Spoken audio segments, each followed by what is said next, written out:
తెలంగాణ. మీ అందరిని చూస్తుంటే ఒక గొప్ప కవిత గుర్తుకొస్తుంది. 2 నిమిషాలు నా మాటలు జాగ్రత్త. వెంకటేశన్న గారికి మళ్ళొకసారి స్వాగతం. సో మిత్రులారా, కొంతమంది కుర్రవాళ్ళు పుట్టుకతో వృద్ధులు, పేర్లకి పకీర్లకి పుకార్లకి నిబద్ధులు. కొంతమంది కుర్రవాళ్ళు మధ్య తరగతి భావాలకు దాసులు.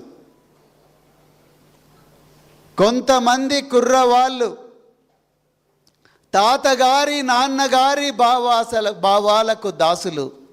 కొంతమంది కుర్రవాళ్ళు నేటి నిజం చూడలేని కీటక సన్యాసులు. కొంతమంది కుర్రవాళ్ళు నేటి నిజం చూడలేని కీటక సన్యాసులు. మొద్దు రాతి చిప్పలు, బావిలోని కప్పలు. కొంతమంది కుర్రవాళ్ళు. కానీ మా ఎదురుగా తలకొండపల్లి, మాడుగుల, కల్వకుర్తి, వెల్దండ, ఆమనుగుల నుంచి వచ్చిన విద్యార్థులందరూ, కుర్రవాళ్ళందరూ, కొంతమంది కుర్రవాళ్ళు ముందు యుగం దూతలు. కొంతమంది కుర్రవాళ్ళు ముందు యుగం దూతలు, పావన నవ జీవన బృందావన నిర్మాతలు.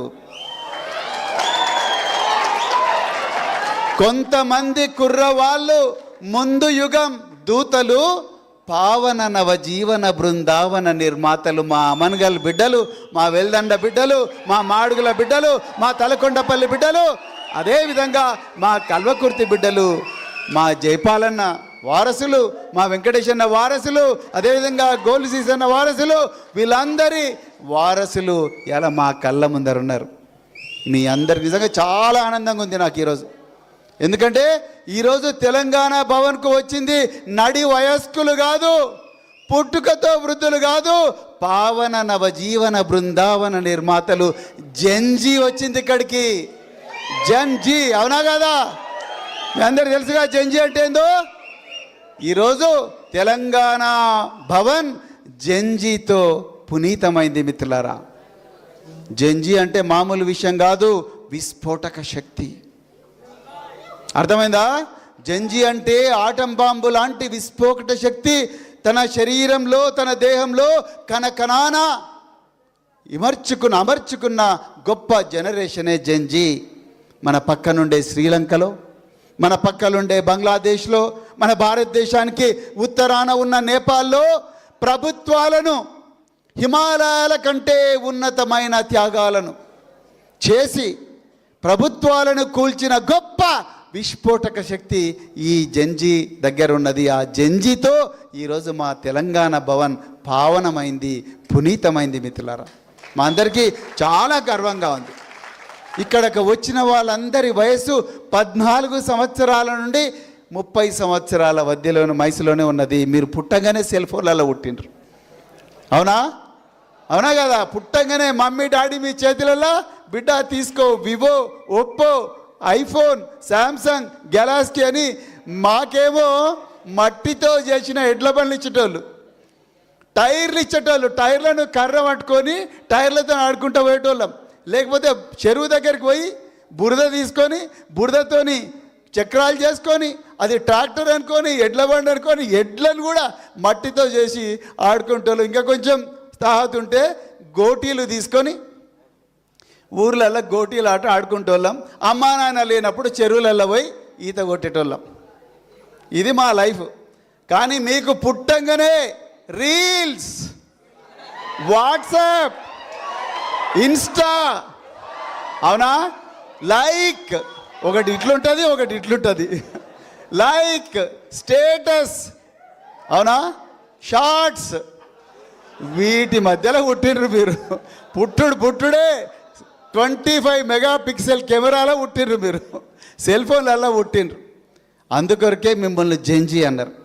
కానీ ఈరోజు నేను ముందరనే ఎందుకన్నా, కొంతమంది కుర్రవాళ్ళు పుట్టుకతో వృద్ధులు, తాతగారి నాన్నగారి భావాలకు దాసులు. కొంతమంది కుర్రవాళ్ళు మొద్దు రాతి చిప్పలు, కొంతమంది కుర్రవాళ్ళు బావిలోని కప్పలు, నేటి నిజం చూడలేని కీటక సన్యాసులు. కొంతమంది కుర్రవాళ్ళు పేర్లకి పకీర్లకి పుకార్లకి నిబద్ధులు. ఆ కుర్రవాళ్ళు గ్రామాలలో గంజాయి మత్తులో 90 ml మత్తులో జోగుతూ ఉన్నారు. ఆ కుర్రవాళ్ళు బెట్టింగ్ యాప్ల మధ్యలో తల్లిదండ్రుల కన్నీళ్ళు చేస్తూ ఉన్నారు. కానీ మిత్రులారా, నేను ఒక్కసారి జాగ్రత్తగా వినండి. నేను మార్చి 6వ తారీఖు నాడు నేను కేటీఆర్ గారు, వద్దిరాజు రవిచంద్ర గారు, పువ్వాడ అజయ్ గారు వెలుగుమట్ల అనే ఒక గ్రామానికి పోయినాం. ఖమ్మం దగ్గర. ఖమ్మానికి 3 కిలోమీటర్ల దూరంలో ఉంటుంది. 52 ఎకరాల భూమిలో మనందరి సామాజిక వర్గాల నుంచి వచ్చిన ఎంతోమంది పేద ప్రజలు పొట్ట చేత పట్టుకొని పట్టణ ప్రాంతాలకు వచ్చి బతుకుదామని చెప్పేసి 60 గజాల్లో ఇల్లు కట్టుకొని దాదాపు 30 సంవత్సరాల నుంచి నివసిస్తుంటే, ఇప్పుడు నేటి ప్రభుత్వం 3 మంత్రులు, పొంగులేటి శ్రీనివాసరెడ్డి, మల్లు బట్టి విక్రమార్క, తుమ్మల నాగేశ్వరరావు, ఈ 3 కూడా కుట్ర పన్ని 4000 మంది పోలీసులను రాత్రికి రాత్రే మొబిలైజ్ చేసి ఉదయం 6 గంటలకు ప్రజలందరూ కూడా నిద్ర లేచి పళ్ళు దోముకునే సమయంలో, కళ్ళు తుడుచుకొని పళ్ళు దోముకునే సమయంలో 400 మంది పోలీసులు బుల్డోజర్లు తీసుకొని పోయి 1 గంటలోనే 600 నుంచి 700 ఇళ్లను భస్మీపటలం చేస్తే, ఒక్క అమ్మాయి సలోమి, జాగ్రత్తగా వినాలి మిత్రులారా, ఒక్క అమ్మాయి సలోమి బిఎడ్ చేస్తూ, అమ్మో నాకు ఎగ్జామ్ ఉంది, అయినా కూడా మా అమ్మ నాన్న దుక్కి దున్ని మొక్క నాటి మొక్కకు నీళ్లు పోసి పుట్ల కొద్దీ పంట తీసి కాళ్ళ నొప్పులున్నా కీళ్ళ నొప్పులున్నా కొడవళ్ళు పట్టుకొని పొలాలలో కైకీలు చేసి పైసా కూడబెట్టి సంపాదించిన మా ఇల్లును పోలీసులు, ఈ 3 దుర్మార్గులు, మంత్రులు, దోపిడీదారులు, వీళ్ళు మా ఇల్లును కూలగొడుతున్నారు. మా అమ్మా నాన్నకు అడ్డం పోవాలి, వాళ్ళను రక్షించుకోవాలి, మా ఇల్లును రక్షించుకోవాలని రాయబోయే ఎగ్జామ్ను కూడా వదిలేసి ఆ బిడ్డ అస్థి పంజరం లాంటి ఒక అమ్మాయి వచ్చి అడ్డుకున్నది. బుల్డోజర్లకు అడ్డంగా నిలబడ్డది.